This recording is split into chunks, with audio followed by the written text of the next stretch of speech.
two guests here I'd like to recognize. The first is Paula Cole-Jones, who's the racial and social justice consultant for the Joseph Priesthood, and is here from Washington, D.C. Paula, stand up.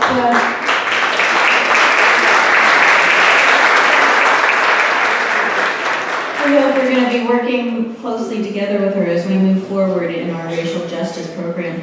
I'd also like to introduce L.L. Jabrell from the United Church of Christ in Union, and also David Popham, who's the Associate Conference Minister of the United Church of Christ. I keep wanting to say Unitarian, I'm sorry.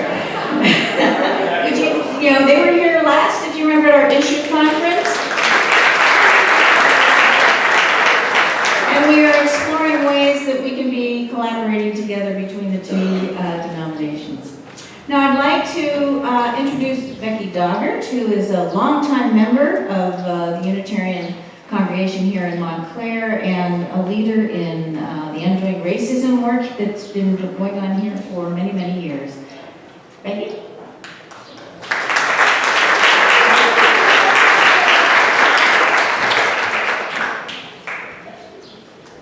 Good morning, fellow and sister UUs and friends. It's my great pleasure to introduce a person I have known and admired for almost 50 years. Wow, Junius. Back in 1968, while still a law student at Yale, Junius was commuting to Newark to lead one of the most successful challenges to state government. By organizing low and working class residents of Newark, they were able to turn what would have been a massive displacement of people in Newark, especially people of color, into one of the first and best community benefit agreements. That was way back when we didn't even have a name for it. But because of the advocacy, negotiations, and work in the community, that agreement produced one of the most important construction trades training programs, jobs and training for people in Newark, resulted in community-sponsored housing, thousands of community-sponsored housing, and also created at what became the University of Medicine and Dentistry in Newark, one of the most ongoing cooperative agreements and community service agreements that the city or the state really had known. And that was just the beginning of a long and illustrious career that is still going. Junius has been an accomplished attorney, housing developer, national and international strategist, educational reformer, musician, playwright, and author. And most recently, his recently published book, Unfinished Agenda, Urban Politics in the Era of Black Power, has been really an excellent review and analysis, not only of his life work here in New Jersey, but also that era and what it meant for many of us who were young people at the beginning, coming through and making a difference. So clearly, with the background that Junius brings to us, and his full resume is in your folder, I told Junius I was not going to read his resume, I was just going to talk about it. Certainly, with the extensive background and achievements that Junius brings to us, he is clearly someone who is eminently qualified and able to lead us into this conversation that we will have today.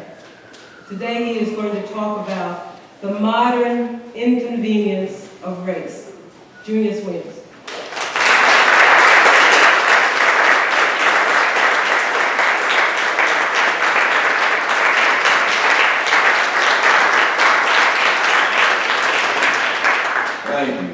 Thank you. I want to thank Becky. I told her that was very creative and very well done. I don't really want to hear my resume read again. I know what's in it because I wrote it.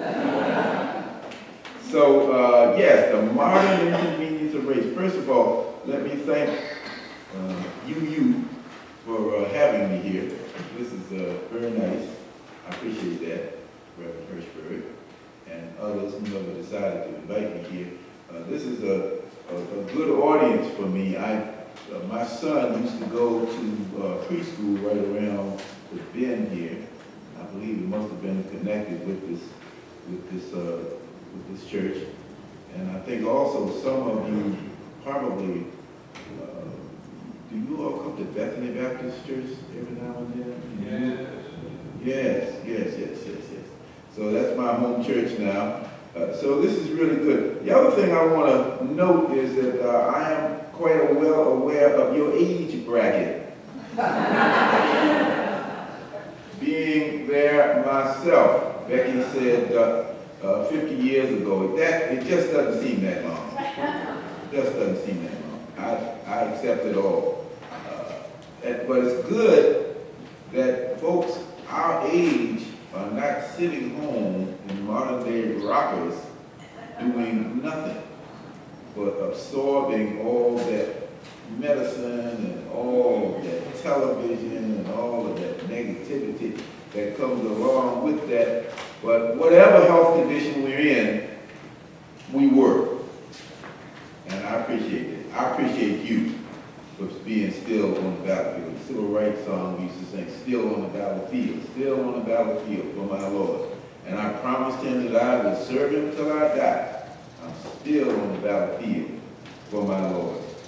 Now that brings me to the other little observation I want to make. I made this to one of your board members, and I want to repeat it to everybody here, because you all come from congregations around the state, I understand. You can't do it, though, just by being old and wise. You got to have some young legs, some young energy. I just can't run like I used to do. So I don't go out on these dangerous demonstrations anymore. Because I don't care what happens, you always got to be able to escape. So if you can't escape and you're just sitting there, you know, you might as well just be willing to commit suicide, because these people will run over you. So you need some young people with you. So I suggested that this church here be offer one of the things, a magnet that you can to attract young people who are active, and that is space. Space. Give them some place to work. Give people, well, maybe even office space, but certainly a place to come and have a meeting every week. I know, how many of you know Larry Ham, People's Organization for Progress? Every week he meets at Abyssinian Baptist Church in Newark. They roll out the red carpet, which means they just open the door, and he has the space down in the basement. His people come, and I know for sure that some of the people who come to the meeting are also part of the congregation.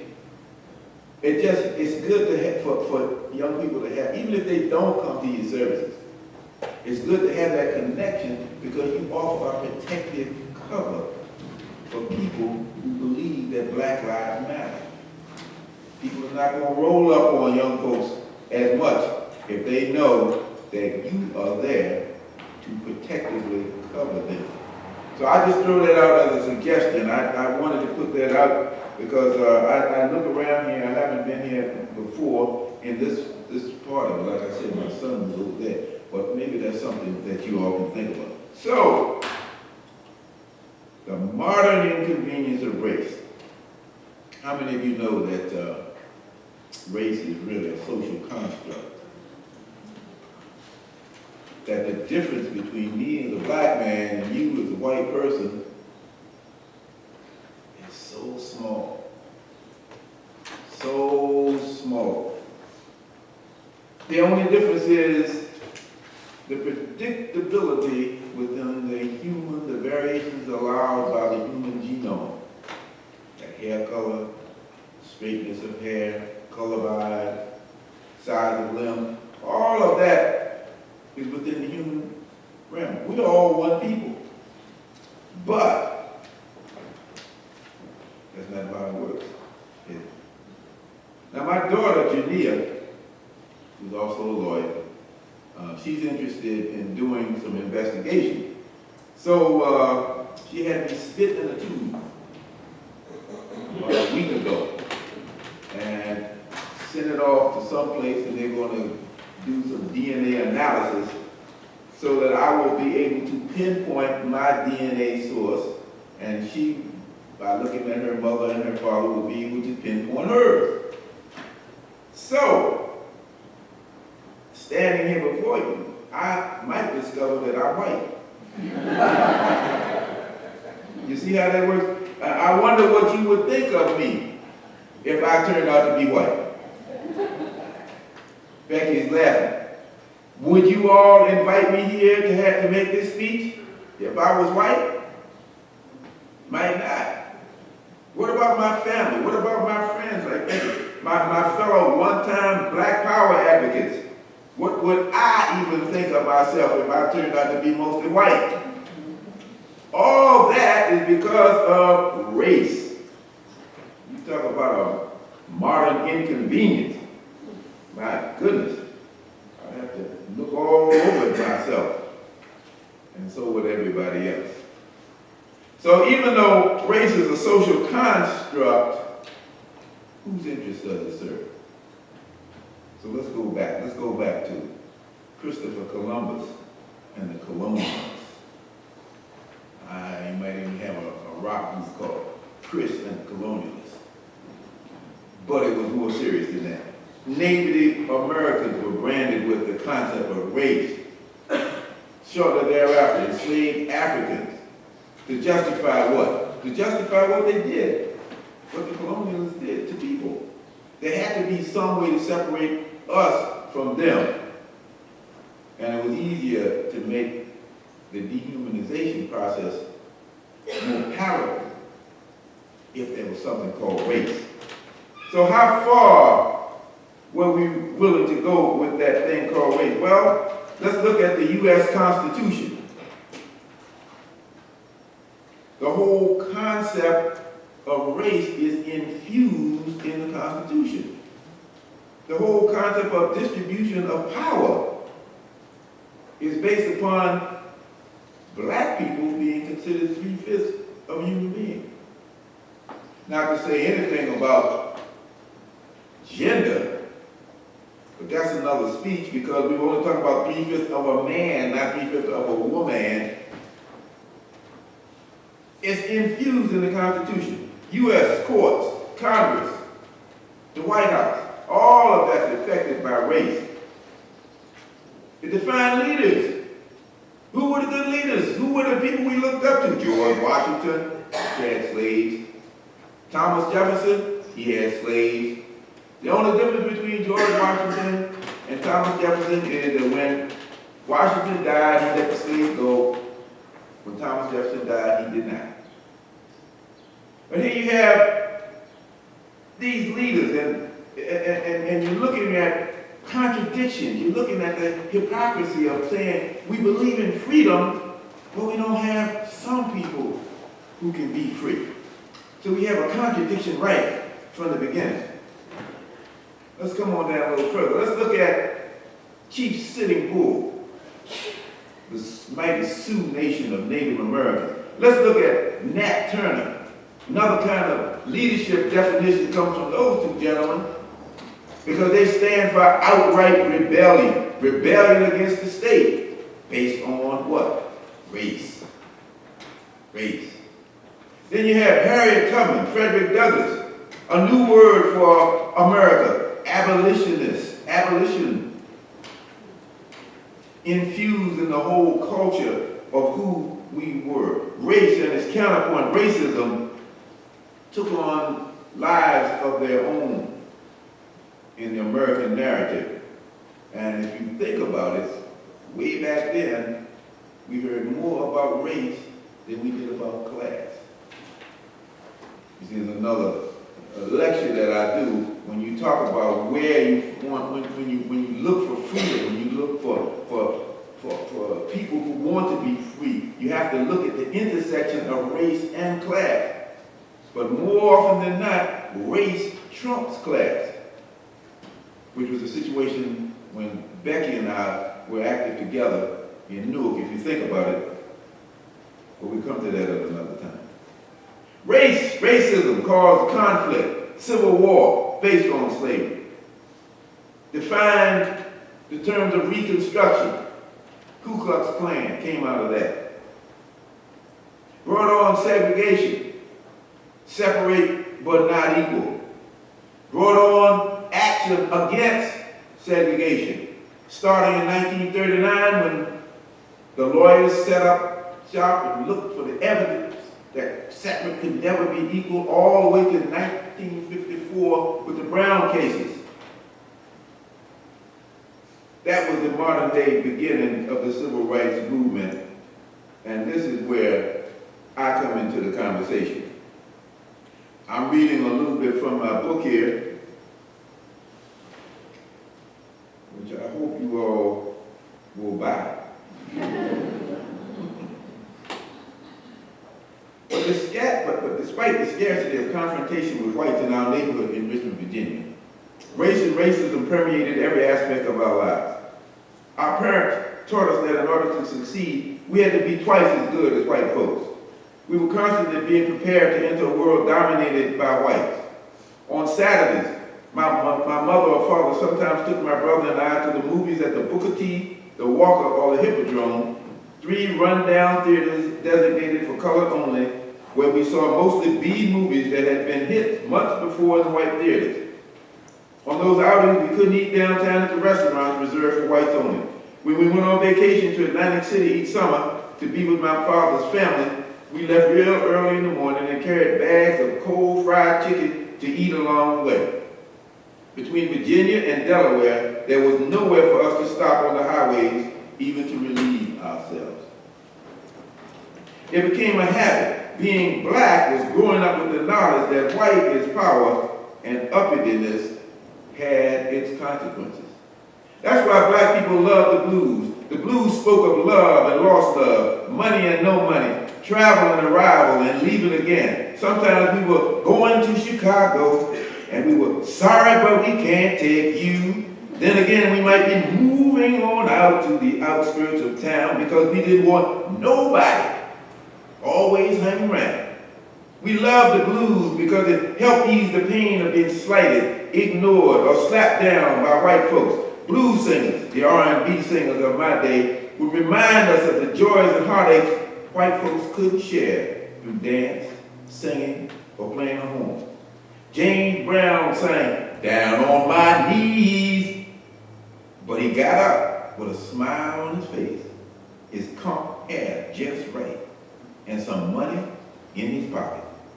Even in our middle classes, we could understand the blues, for ours was a fragile respite.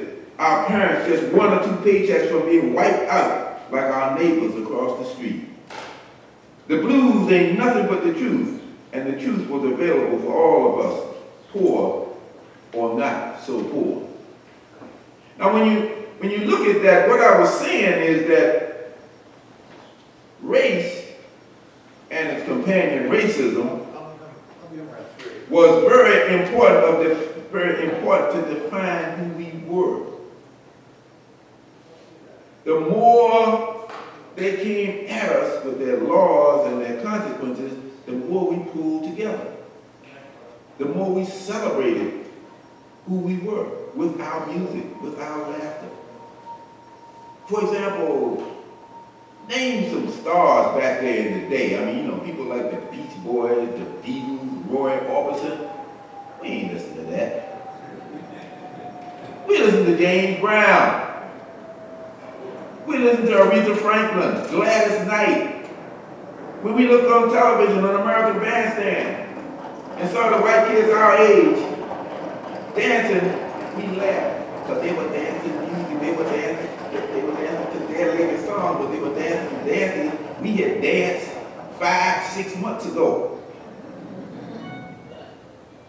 because we knew we were on the cutting edge, and so we celebrated. So the convenience of race at that time was to pull us together.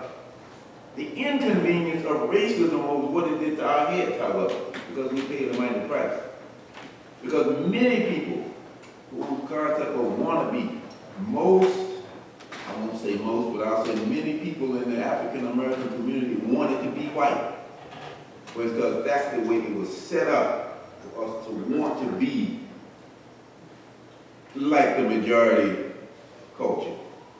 You don't have to have slaves, you don't have to have chains on somebody's hand if you get inside their head that they aren't as good as anybody else. They aren't as good as the majority ruling culture. So it defined our aspirations. It was a double-edged sword. More than inconvenient, it was pernicious, ugly, and dangerous, racism that is. But it pushed us together, forged relations within the community, made us creative so as to survive. And it forced us to do something to end its hold on us as a people and on white people as well. So that's what we did. Black people, with the help of our friends of all races within the human genome possibilities, fought back and won important victories. Civil Rights Act of 1964, the Voting Rights Act of 1965. The nation relaxed its rules for entry because of the movement. Relaxed its rules for entry into obtaining the finer things of life. Life, liberty, the pursuit of happiness, and money. Some of us even gained entry into one-time faraway level of power, like city government, first black mayor. I was the first campaign manager of the first black mayor of Newark. We got an office in a corporation. People became vice presidents, head of affirmative action. We became a part of the academy, professorships in majority white universities, whereas before you could only do that at the historically black universities. And we even got the president in the White House. It seems like we finally got our piece of the pie. So many of us thought the battle had been won, that the inconvenience was over. And we let our guard down. The inconvenience, the awful part. And in doing so, many of those folks who want to be had a way to be what they wanted to be. But there was an unavoidable reminder of the fact that there were still differences between us. And this is not only true in the United States, but in other places as well. I had the privilege of going to Cuba on a couple of times, and racism is a lot different than it. Mainly because it was not state imposed since Castro's been there, nor is it allowable under law. But you still have that distinction between colors. So that the progressive Cubans say, you might look white, but to a brother, don't stop. You might look white, but where's your grandmother? Is she keeping her in the closet? Who and what is she to you? In certain other places, you still have people who want to put on all of this skin whitening. The Dominican Republic I'm talking about. I think they sell more skin whitening in the DR than any place else in the world. Tons of it, because people want to be white. Still, the whole process is infused with this thing called race. So even with the black president, even with entree into the higher levels of power, even with more money in your pocket, there's still a nagging reminder that the transformation has not yet taken place. I went to Amherst College, and it was part of my mother's plan. My father didn't necessarily want me to do that. He was very happy having gone to a historically black university. My mother did too, but then she transferred. She went to Howard, and then she transferred and graduated from the University of Pennsylvania. But my mother's plan was to get us out of the South, as were the plans of many middle-class black folks at that time. Because you see, I was beginning to get interested in the movement. I do remember that at one time the students from Virginia Union University in Richmond were demonstrating at Millen Roads and Tallhammers. Those were department stores. For those of you who remember such thing as a department store, because everybody runs out to the mall now. I have to tell young people about that. I don't have to tell you about that. So they were demonstrating in front of Millen Roads, Tallhammers, and I wanted to go. And my mother said, no, you can't go. I said, why? Because the college students don't want high school students down there. And I don't know if this was something she had planned or if this was something she had. My mother was pretty quick. She might have just thought of that at the moment. So I accepted it because she was my mother. Later on, much later on, I met some of the leaders, one of the leaders at Virginia Union University at that time, a man named Charles Sherrod, who later became a part of SNCC, the Student Nonviolence Coordinating Committee, and worked in Southwest Georgia with the SNCC project down there, which is a fascinating story in and of itself, how SNCC organized in these different communities, growing from the sit-in movement, understanding that it was more than about a place at the table at Kresge's, but a question of power and how we're going to take back the power, ultimately using the vote. So I said, Charles, did y'all say you didn't want high school students? He said, nope. Just like that, no. So that was my mother trying to save us, trying to save me in particular. So part of the plan was to get me out of there, me and my brother. So she made sure that she put in our head that you can be as good, remember what I told you, what the formula was, you can be as good as anybody else. In fact, you have to be better.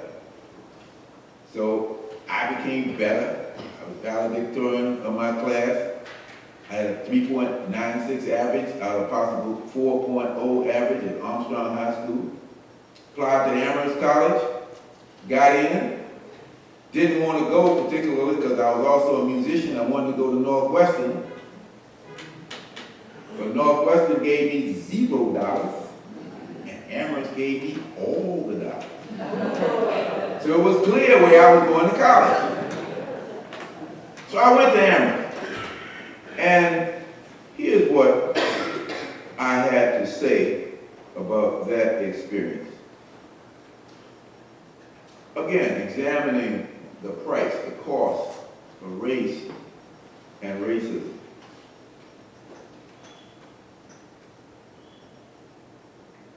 Overall, most of the time, this is after I explained that I had lots of friends. I had some problems with people who were not friendly, but overall, I had good friends. However, most of the time, the weight of adjustment was all on me, and even the good guys never realized the burden of adaptation that I had to overcome as a person of color.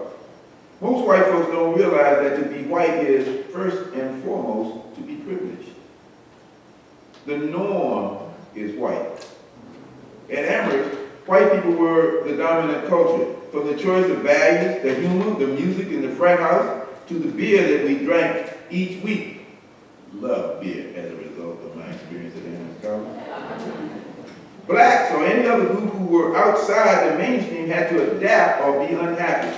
In the opening years, I adapted, which is why I still love drinking beer to this day. So it wasn't all bad, was it? The rhythms of life were different for a young black man from the South. First of all, being around all men was an anathema to me. I had gone to co-ed schools all my life, and I was just beginning to feel confident with the opposite sex. Any woman on the Amherst campus was someone's date, or a student from nearby Smith or Mount Holyoke who took classes with us. The University of Massachusetts, UMass, was a mile down the street, but they had their own women.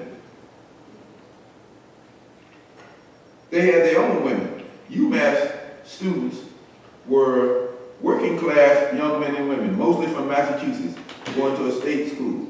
Amherst College was middle and upper class, appealing to an international student body. Therefore, an unspoken judgment was that Amherst College students were better than UMass.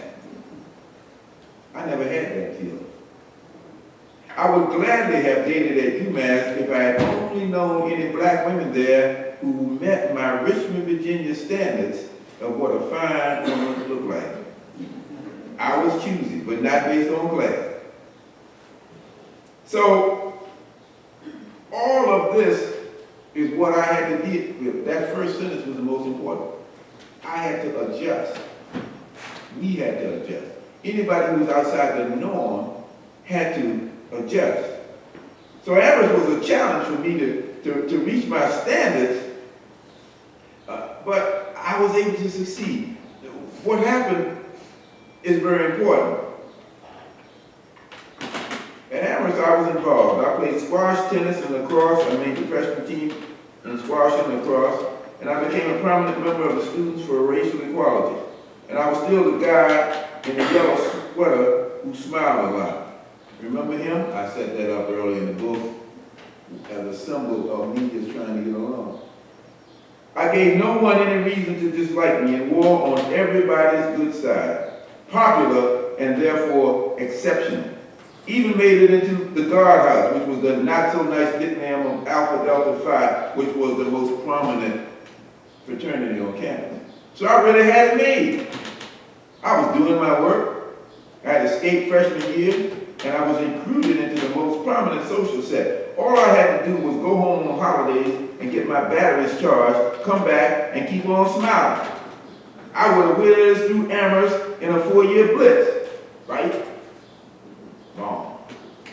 Something was missing in that formula. Being the exception and the first was what is not what I needed to gain a sense of self-worth. That only came when I accepted the role of resistance I had to play. I could have stayed out of controversy's way by continuing to be taken. I could have stayed out of the controversy's way by continuing to be the token, but racism would still have prevailed. In the South, where I came from, but also right there on campus. So I chose to take on racism. Very important turning point in my life. Very important turning point because it helped me define my relationship with racism.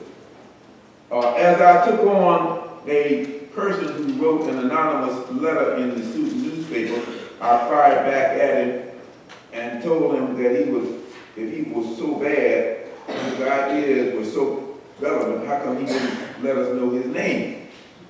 And I talked about him, man. I had to restrain myself from even talking about his mama, which was the worst thing you could do where I came from. And eventually he shut up and I shot into a whole new orbit. Where the yellow sweater came off, the smile was more selective. I had friends, but friends who accepted me for who I was and not for wanting to be that wannabe. So the inconvenience of race to me at that time was having to fight, but the convenience of the struggle was that I found out who I really am. And to this day, that happened. So I want you to think about that particular set of incidences and consequences as we move into what people now consider to be post-racial society. Many young people my age going into colleges like that don't have the movement to help shape them. That's what I fell back on, the movement. The movement was going, it was bigger than me. All I had to do was step off the sidewalk and I was there. Now it's much more complicated. Young people today have to find and fashion their own solutions. I was talking to a young Latino the other day who had worked in the Newark school system for a while. And she worked at Lafayette Street School, and she was brought in. She was with Teach for America. She didn't want to work in the charter schools. She said she wanted to work in the regular schools. So she did. She got a place in the regular school. But as time went by, she began to see that there were inequalities with the way some of the people were treated. The kids who didn't speak English were not getting the kind of support that they needed. So she spoke up. She said, well, what's happening to the bilingual program here? How can you expect us to do all you want us to do and we don't have books?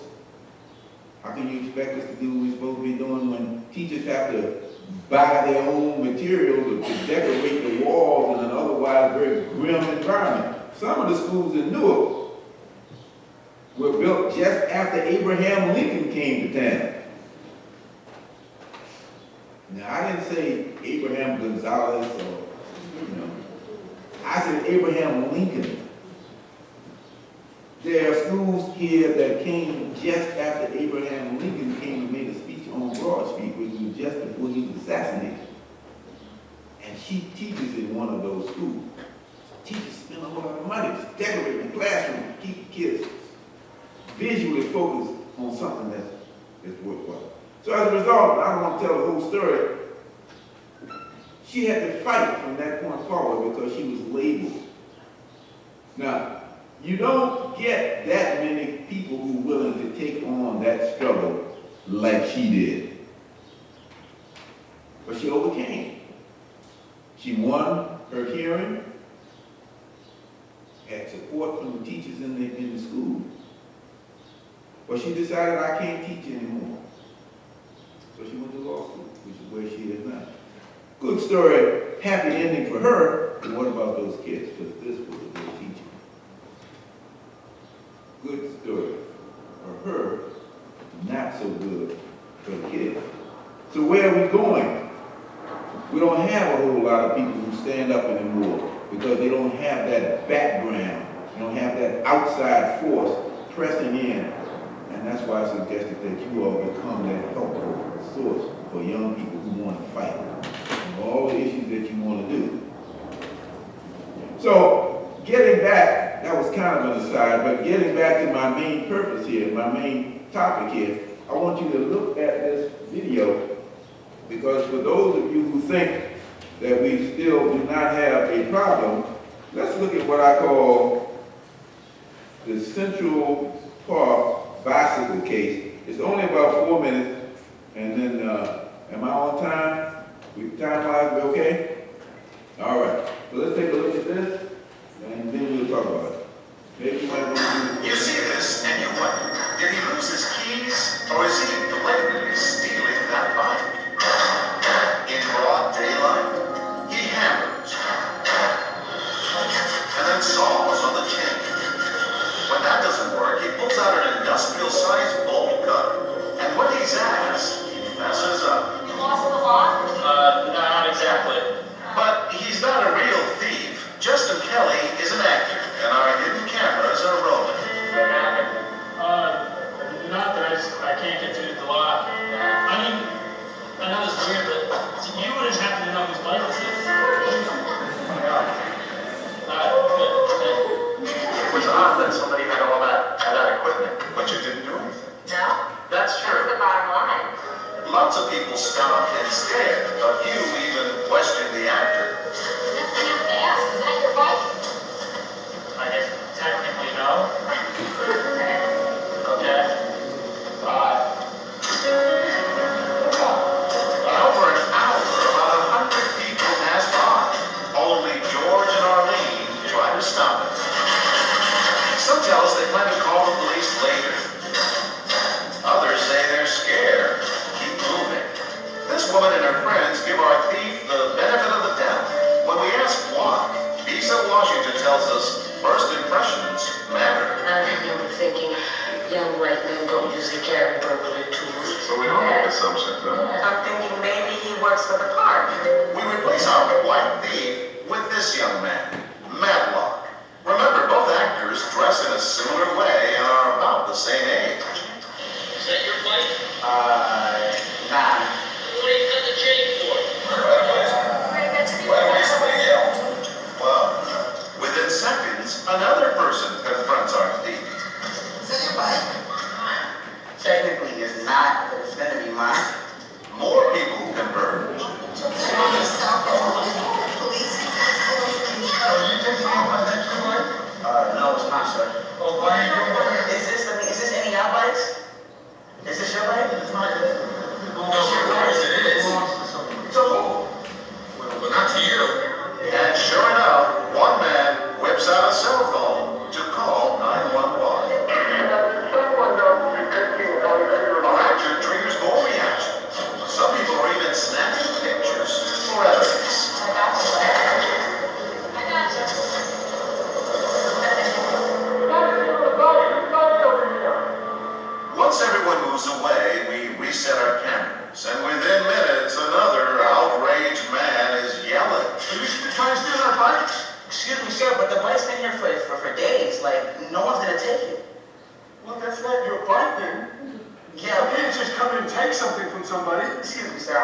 Simmons, the white king, easily falls away. Oh my goodness, what a strong man you are. The old man stops in his tracks. What's this guy think? You maybe pull up, you don't know, she wants her key. If she's trying to actually take the fight, but then again, she's a girl. And we don't see girls do that. You never know. Most of the time, it's a guy going to do something like that. Reginald pedals right past his appalled wife, straight to our actress, asking her if she needs a hand.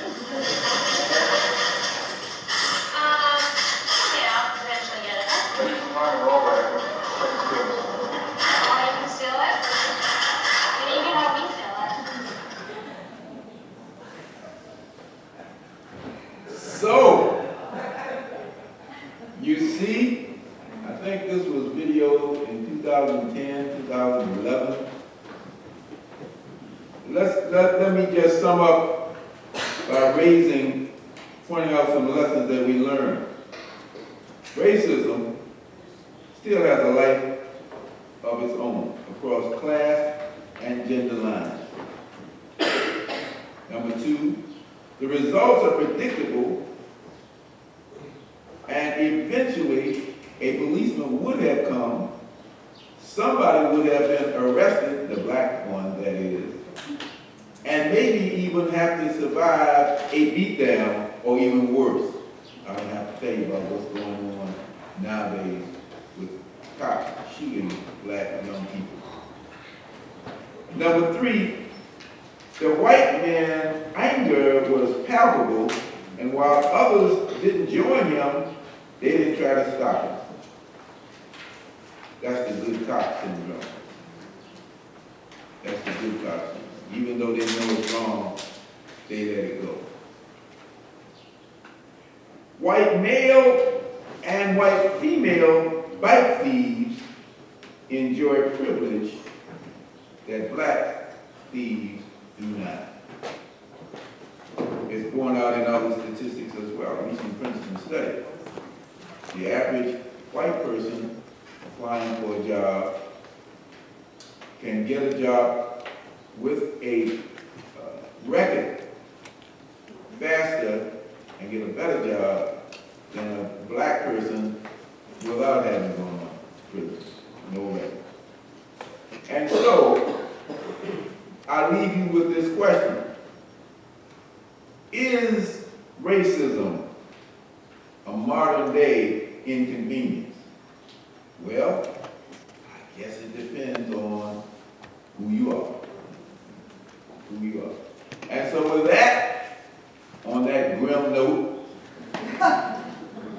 I thank you for listening to me, and I hope maybe this was helpful in your discussion. We didn't have questions, so how you want to proceed? I turn it back over, and that's all I have. Thank you so much.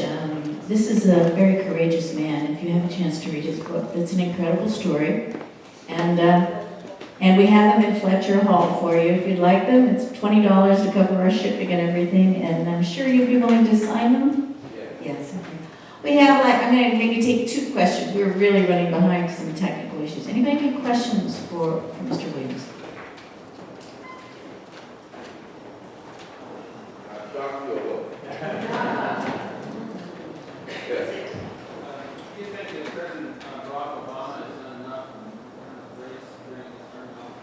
Question is, do I think Obama has done enough about race in his office? And the answer is no. Were I president, there's a whole lot of things I would have done.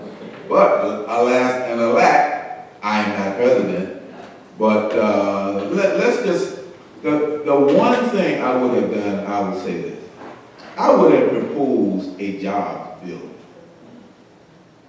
Now, even if you don't get it, you can galvanize the people around that. That's not a racial issue, but it would certainly help African Americans and Latinos disproportionately better than other sectors because we suffer the most. So that's a way to get across race lines and a way to get across class lines because people could then come together and demand that economy.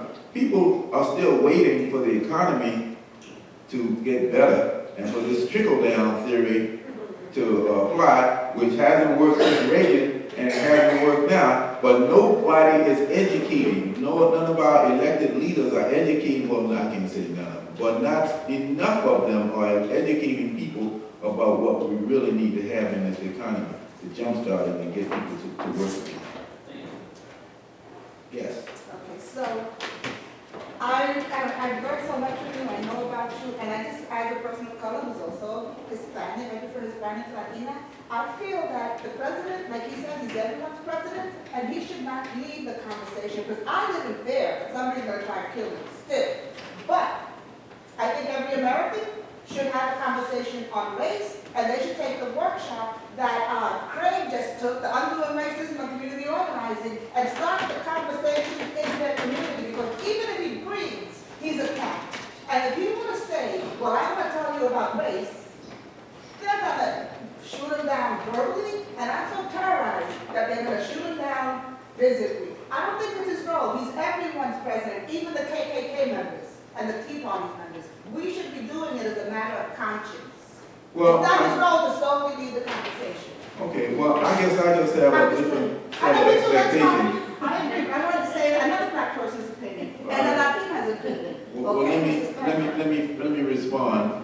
I think that our leaders owe us to speak for us. If he's done it. And if you're going to make some promises, I don't care who you are. You're going to be for all the people. This is what a sector of the people need. The jobless need work. So what's wrong with having that conversation with Americans? Most people think that the government should not be involved in creating jobs. Well, that's just wrong. I mean, how did we get pulled out of the Depression in the 1930s? Because the president, Roosevelt, had the courage to speak up and say, we're going to create a job program. It wasn't easy for him then to do that. It's not going to be easy for anybody to do it. And just the last thing about people assassinating, he has already withstood and sustained more threats than any other president in the history of this country. That's not going to change it. People already hate him. So I support him, by the way. I'm not an anti-President Obama. Somebody asked me a question and I gave an answer. My answer is I wish he had, and I still wish he does, come out for a jobs program that's going to employ all Americans. Sorry, I'm sure there are lots of questions still, but we are running very late. And I want to thank you again, Junius, for your wonderful presentation. Join us for lunch, and we do have to move on with our program. We're now moving into a little explanation of task forces before we go into our task force. Explain what happens now for those of you who have not been to our conference before. Each of the task forces is going to come up and tell you a little bit about what they're doing and what they're going to be talking about, and then we're going to break in and pick up box lunches. And the box lunches will be in Fletcher Hall, and then you're going to go to whichever task force you are interested in. Just so you know, Ending New Jim Crow will be in the Rotunda, which is down the hall outside to your, go out, turn right, and go down the hall and up the steps. Economic Justice is behind us, where you're going to be picking up your lunches. Environmental Justice will be in the Pearls Room, I'm sorry. I was here when it was Pearls because it was falling apart. When I was president of the congregation. It's across from the Rotunda. Healthcare and Reproductive Justice will be in the library, which is the room as you go down the steps to your left. And immigration will be, Healthcare and Reproductive Justice in the library, which is at the end of the Fletcher Hall. And immigration will be in the Lions Room, which is down the steps. Okay, I'm going to tell a little bit what task forces do, because some of you don't really all understand that. Our task forces are the heart of our issues work. They do 4 things. They determine the issues that we're going to talk about within their category or their topic. They research and vet what the issues are and come up with sort of an education educational understanding so that we can educate our congregation. They write position statements that we then solidify throughout the organization, and they call for actions on these particular issues. So the heart of the meat of what happens in terms of our issue work is happening in these task forces, and that's why they're so important. I would like to call up the chairs to give a very brief, because we're late, we're running late, a very brief synopsis of what they're going to be talking about. And first will be Al Stosky, who is chair of the Ending the Jim Crow Task Force. And maybe if the other task force chairs can maybe come up and sit up here so we can save some time. Thank you.